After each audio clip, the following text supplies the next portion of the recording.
विश्वास से बड़ा कोई चीज़ नहीं।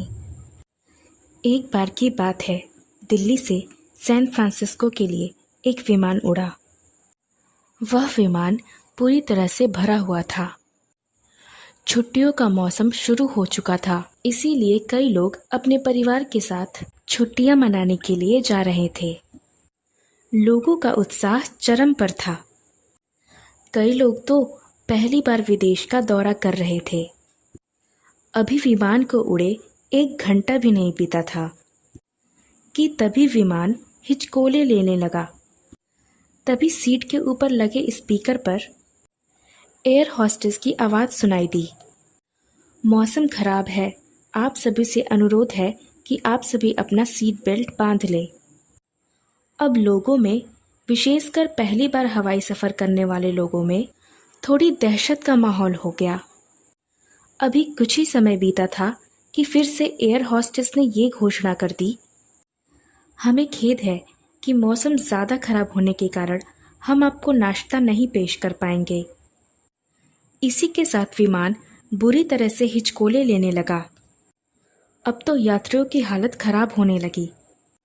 इन सभी के बीच में एक सीट पर लगभग 12-13 साल की बच्ची अपना वीडियो गेम खेल रही थी।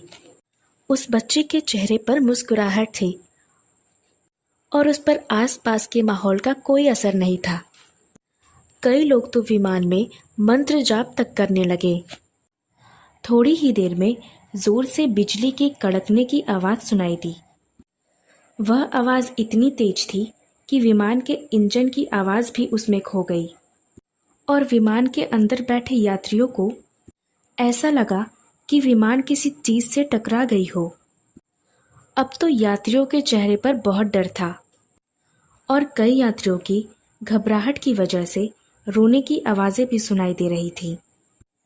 कुछ ही समय में यात्रियों को ऐसा लगा कि विमान का संतुलन बिगड़ गया है और अभी थोड़ी देर में विमान क्रैश हो जाएगा। इन सभी हालातों में उस बच्ची के चेहरे पर डर या घबराहट का कोई भाव नहीं था। खैर, थोड़ी देर के बाद सब सामान्य हो गया।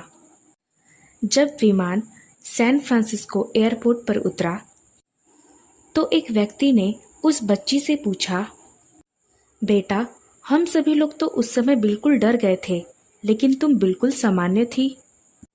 बताओ, क्या तुम्हें विमान में उस समय डर नहीं लगा? उस बच्ची ने मुस्कुराते हुए कहा, नहीं अंकल, मुझे बिल्कुल भी डर नहीं लगा, क्योंकि इस विमान के पायलट मेरे पापा हैं और मैं जानती हूँ कि वो मुझे किसी भी हाल में कुछ भी नहीं होने देंगे। बच्ची के विश्वास को देखकर वो व्यक्ति दंग रह गया।